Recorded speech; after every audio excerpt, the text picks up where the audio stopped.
Today we uncover another literary mystery on the Paperback Warrior podcast.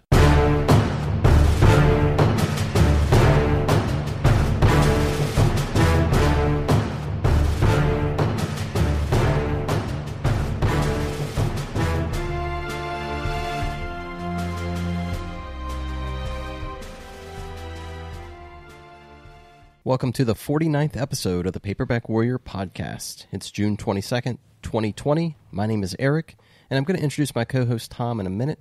Paperback Warrior is the internet's best resource for news and reviews on vintage paperbacks in the crime, spy, western, and adventure genres. We have a blog with daily reviews at paperbackwarrior.com, and we do a podcast with new episodes released every Monday. You can follow Paperback Warrior on Facebook to join conversation and see all the beautiful covers of all these books we discuss on the show. Let me introduce my writing and broadcast partner, Tom, to tell us what's in store for us today. Tom? Thanks, Eric. Today we're going to tackle another mystery of authorship of an obscure men's adventure series of the 1970s called The DC Man, and see if we can unmask its enigmatic author to reveal the truth. I'll also be reviewing a really interesting crime fiction from 1959, a thriller called Night of Violence, written by a science fiction author named Louis Charbonneau. What are you reviewing today, Eric? I'm going to review my first Hammond Ennis experience, a book called Fire in the Snow, which was originally called The Lonely Skier. Okay. Before we launch into our feature, I got some bits and bytes I want to cover with our listeners. Eric, do you remember reviewing a book called The Tease by Gil Brewer? I sure do. Okay, give the listeners a capsule review. I promise this is going somewhere. Yeah, so I'm trying to remember that one. Gil Brewer, if you don't know, Gil Brewer was one of the staples of 1950s and 1960s crime and adventure fiction. He published with all the greats, and he was on Fawcett Gold Medal's imprint for the bulk of his career. The Tease was one of his late career efforts, and I think it was like 1967, and it was published by Banner Books, which is sort of a low-end publishing house. Anyway, it's about a Florida guy named Wes, whose wife leaves him for cheating, and then he meets a naked woman running down the beach at night, and she claims that she was assaulted by a guy with a gun, and she ended up killing the guy at a nearby motel. Wes invites the girl to stay with him, and then it becomes clear that her story, it just doesn't make a whole lot of sense. Shocking. Right? So it becomes clear that the dead guy in the motel was a bank robber with something like $300 and some odd thousand in cash in his possession. And this naked vixen may or may not have the money stashed away somewhere. So it leads to all sorts of moral dilemmas. But man, it was just a really, really good book. I love that one. Excellent. So you can read Eric's full spoiler-free review at paperbackwarrior.com. And I want to point out what you wrote at the end of your review, which posted on the site back in March. I'm going to read your prophetic words. At the very end of your review, you wrote, "A private message. Hey, Stark House Books. You've reprinted almost everything Gil Brewer touched, including his grocery lists and appointment calendars. It's time to give the Tease a resurrection. Chop, chop." Well, Eric, Paperback Warrior talks, and the industry listens. Eric, tell the listener what I am handing to you right now.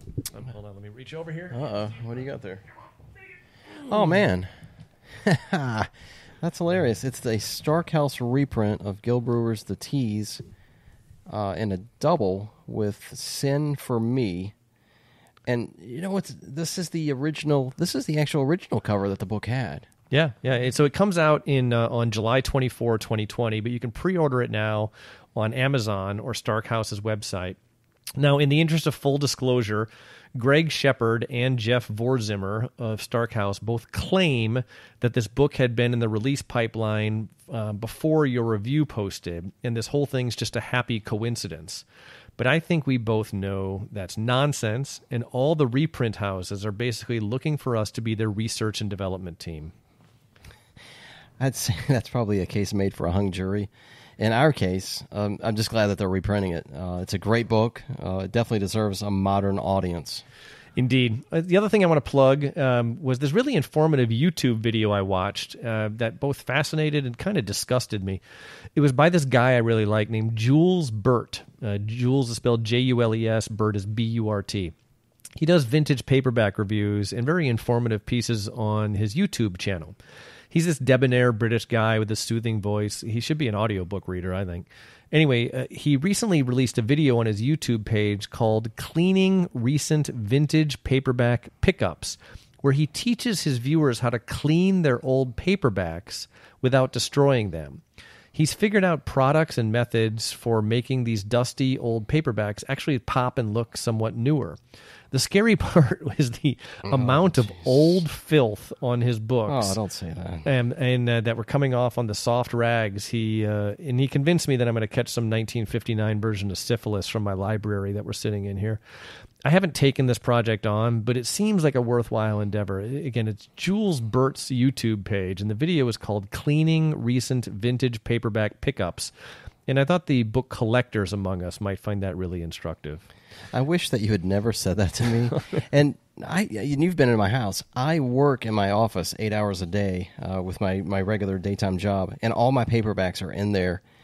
And I just worry that I'm breathing in like all that fungus. They're covered in the sweat of long dead people. I'm breathing that right into my lungs. All right. Anything else you want to cover before we launch into the feature? No, that's it. Go for it, man. All right, then you better fire up the theater of the mind to transition music.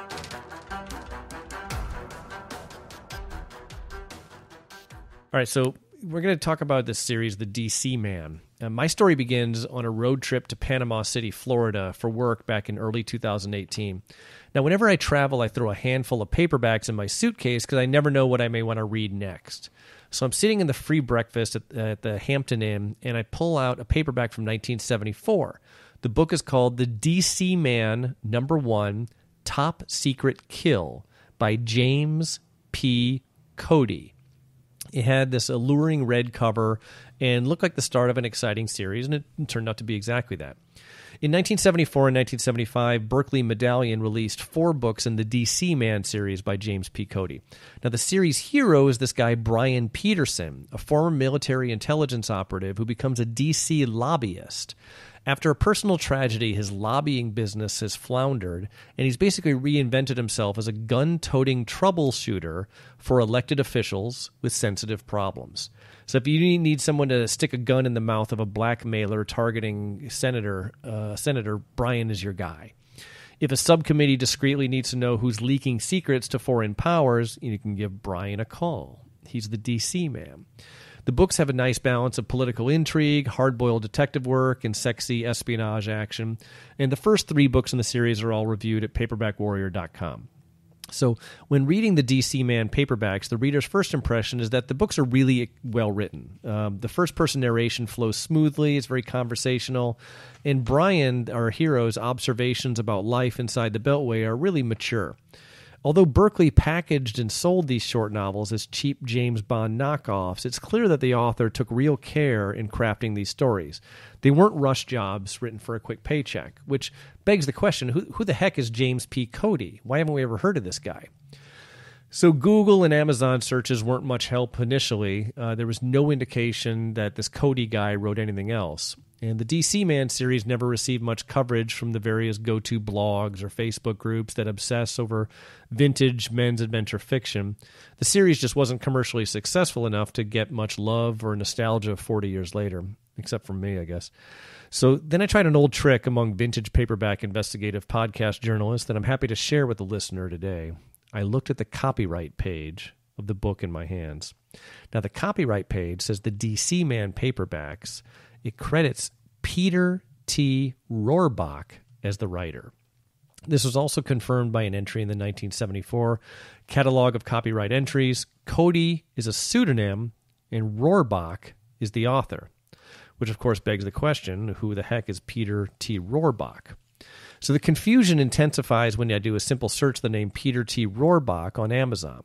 The search reveals a handful of academic books about historical Roman Catholic figures and religious orders written by someone named Peter Thomas Rohrbach. Books like Conversation with Christ and Journey to Kerith. These Catholic books were definite sharp contrast to these breezy covers on the DC Man books by James P. Cody. But it's not impossible, right, to imagine a nonfiction writer trying to make a few extra bucks tossing off some cheapo adventure novels during the heyday of espionage paperback originals. But about the author in Conversations with Christ led me to conclude that the two Rohrbachs had to be different people, because it says basically that the Reverend Father Peter Thomas Rohrbach is a Carmelite priest born in 1926 and based in Washington, D.C. There's a lot to unpack in his bio. The Rohrbach, who wrote these religious books, was a Catholic priest of the Carmelite order, whose specialty is cloistered and contemplative prayer. I remember this because when I was a kid, and anyone who got sick in my family, my Catholic grandma would send $5 to the Carmelites and ask these monks in the mountains to pray for our family members.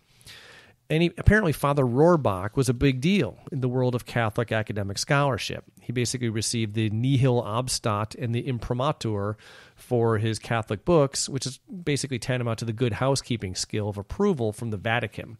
It's like a Super Bowl ring for a Catholic author. So I still don't know if it's the same guy. It seems implausible to me that a Catholic priest could have written the D.C. Man books. So I telephoned the Carmelite Rectory in Washington, D.C. on the off chance that Father Rohrbach may still be alive at age 91. The priest who answered the phone remembered Father Rohrbach and informed me that he died several years ago. So the priest is nice, but he informed me that no one remained who might have any memories of Father Rohrbach that would be vivid enough to answer any questions. So I sent an email to the Carmelites publishing arm on the off chance that someone there might have a lead for me. I also spoke to author and publisher Lee Goldberg, who's no stranger to pseudonyms in adventure fiction. Goldberg actually began his career in the 1980s writing the 357 Vigilante series under the name Ian Ludlow, and he currently reprints vintage paperbacks under the Brash Books publishing arm.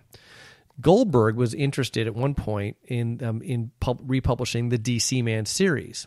He looked at these books back in 2015 as possible Brash Books reprints, and he puts a private investigator on it to find out who has the rights. The private eye ended up getting no further than I had before Lee had to stop and look at a different author, and he just never circled back and looked into it. So I did a search into the 1980 edition of the Writer's Directory and the 2004 edition of International Who's Who of Authors and Writers. And those reference books provided both clarity and confusion. The brief biographies confirmed that Peter Thomas Rohrbach also wrote as James P. Cody, and he was born in 1926. So it looked like both the religious books and the D.C. Man books were credited to Rohrbach in the bibliographies. What's weird, though, is that the Who's Who listing indicated that Rohrbach married a woman named Sheila Sheehan in September 1970, and neither directory mentions Rohrbach being a Catholic priest. So it's not completely impossible for a Catholic priest to have a wife and kids at some point, but it's super rare. In the 1980 Writer's Directory listed a street address for Rohrbach in suburban Washington, D.C., and some online reverse directory searches located his wife and a daughter named Sarah, who was born in 1974, the year of the D.C. Man's debut. Some further internet searching leads me to Sarah's cell phone number, so I cold call her and leave a rambling voicemail asking her to call me back.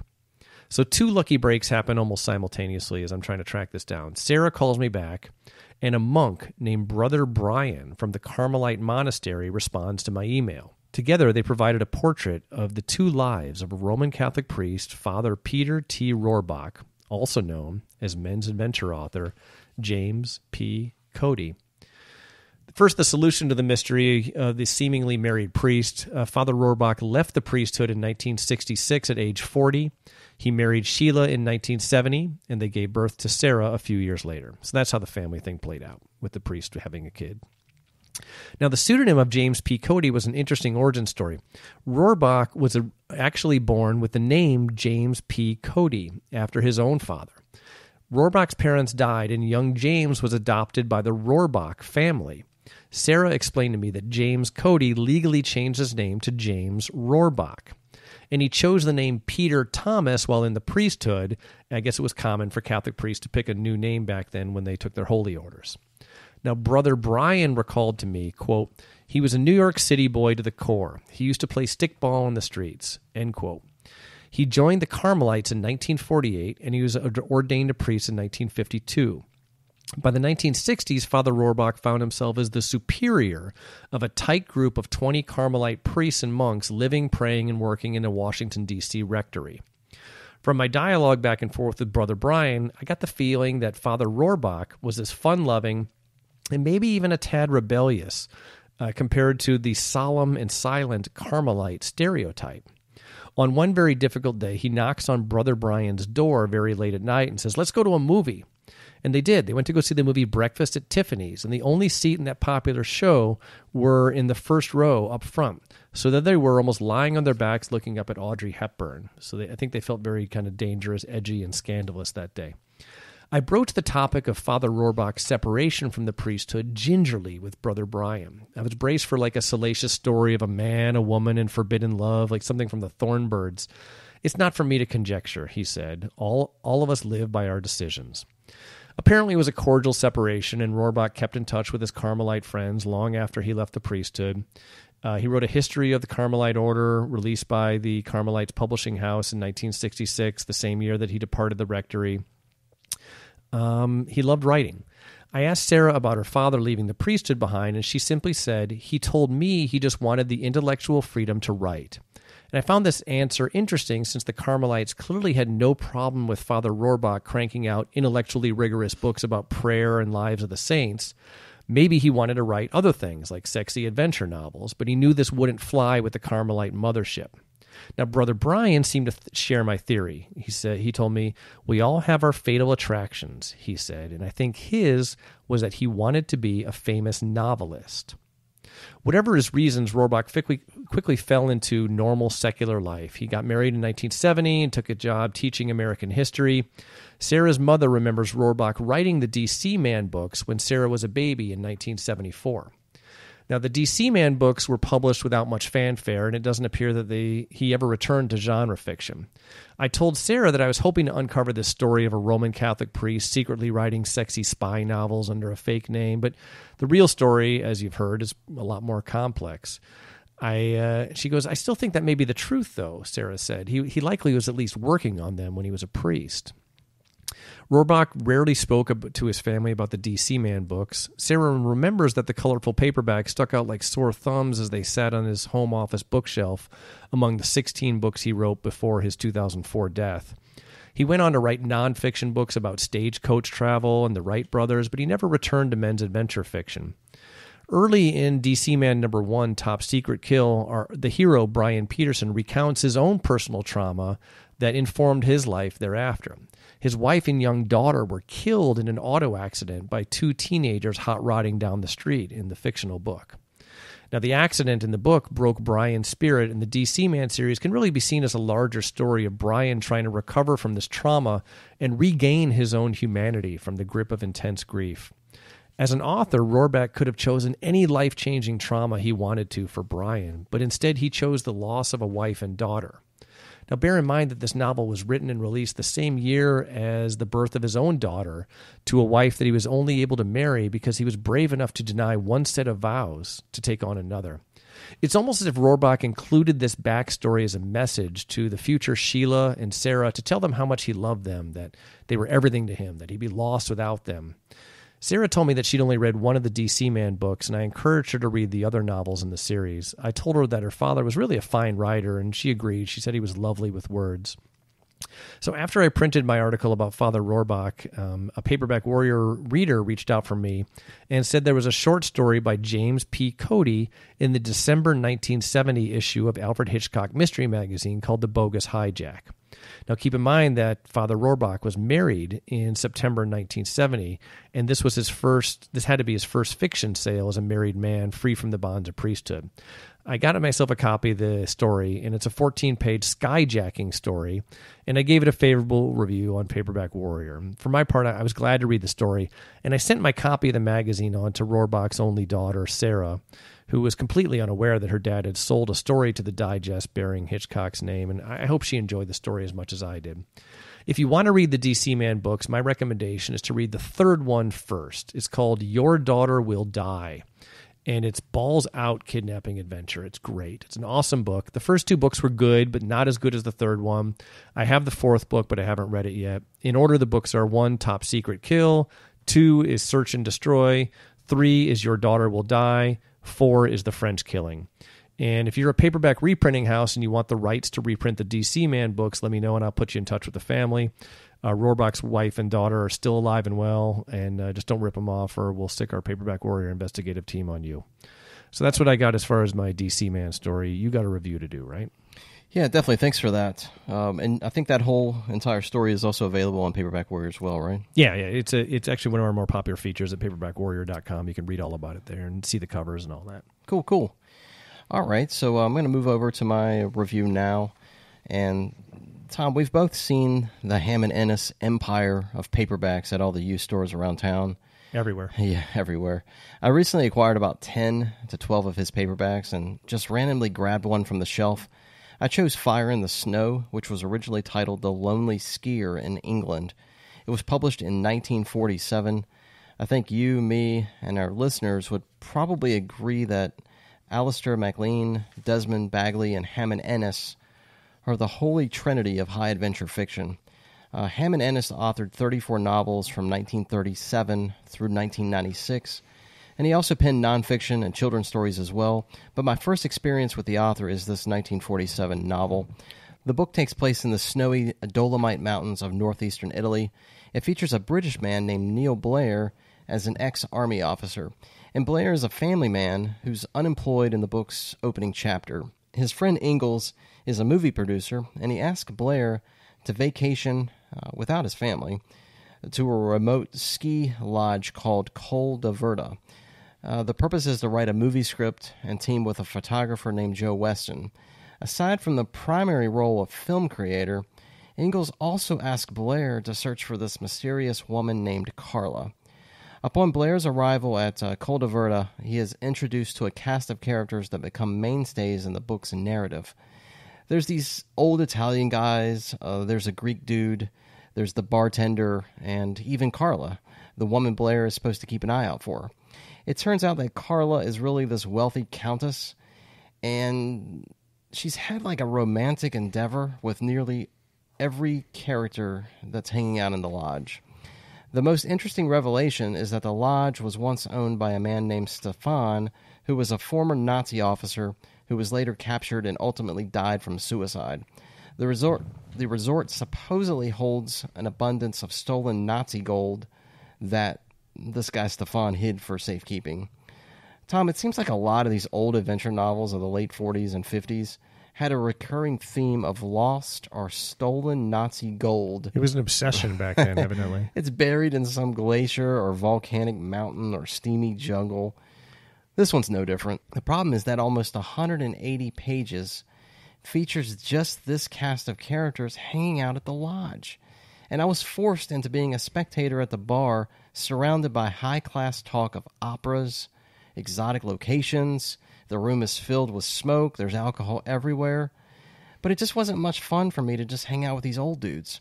There are chapters upon chapters upon chapters of suspicions, finger-pointing, threats of violence between all these characters on who knows where this lost Nazi gold treasure is located.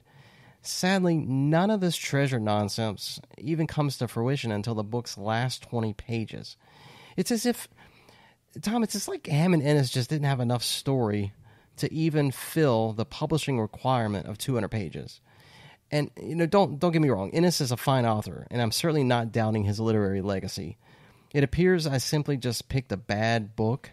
And, the funny thing is, his 1948 novel, Blue Ice, seems to have the same storyline, a stashed treasure in the cold Norwegian mountains. Like his contemporaries, the idea of lost treasure, which mostly is all Nazi, seems to be a prevalent sales pitch to all the avid readers. I'll certainly read more Ennis, and I have a short list of what fans consider his best work.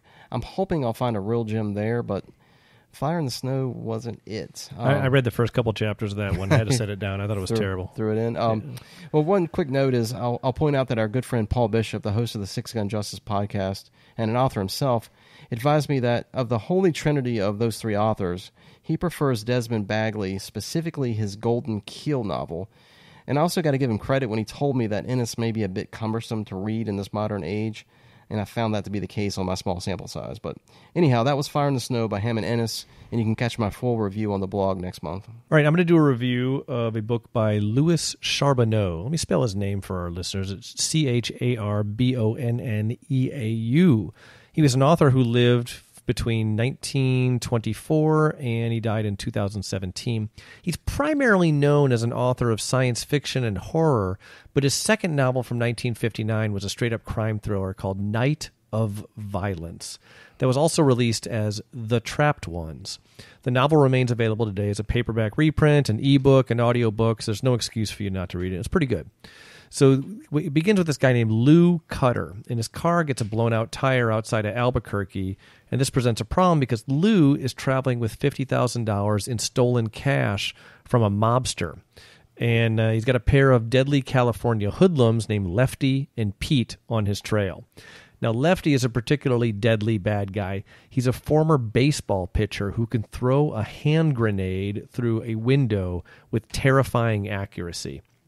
So the author introduces the reader to a handful of other characters who converge upon this downscale hideaway motel in the middle of nowhere. There's a traveling salesman. There's a family of 4 with a horny teenage daughter. A couple of lovers looking for a place to screw. There's Lou, his pursuers, and others. The girl working the motel's front desk is this adorable character who's involved in her own relationship drama with the motel's owner. The author uses short chapters that cut from one character's third-person perspective to another. It's this really effective storytelling technique that satisfies the reader's hotel boys-based voyeurism. You get to find out what's actually happening behind the closed doors of the other rooms at the inn that you're staying in. In his science fiction work, Charbonneau is known for his claustrophobic settings where action unfolds among characters in, say, a cramped space station. And that's also the dynamic at work in Night of Violence. The author gathers these characters together into a small, remote motel, basically lights the fuse and lets the sparks fly. Charbonneau was an outstanding writer with a knack for building tension, and that really helped a lot. Okay, so downsides to this book, there's a lot of character development and relationship drama among the guests and the staff that unfolds during much of the paperwork before the Night of Violence commences. This didn't bother me at all, but because I found the cast genuinely interesting. These were really good characters, but we're not talking a 180-page bloodbath, and not, at least not entirely. Night of Violence was just a really terrific, fast-moving novel with a bunch of interesting characters being moved around a finite space like chess pieces by this author, who is extremely confident and competent. There's really nothing to dislike about this little paperback. I could certainly recommend it, this motel story, Eric, without reservations. Come on. I got it. All right. So friend of the blog and best-selling author James Reasoner also informed me that Louis Charbonneau also wrote Westerns under the name of Carter Travis Young. And again, the book I'm recommending, though, is Night of Violence, and you should go forth and read it. Eric, anything else before we sign off? That's it, man. Okay. That's all I got. All right, so that was the 49th episode of the Paperback Warrior podcast. Join us next week for episode 50. We haven't figured out exactly what we're doing to celebrate 50 episodes, but it's going to be something super special. Join the conversation on Facebook and Twitter, and know that we appreciate you. We'll talk to you next week.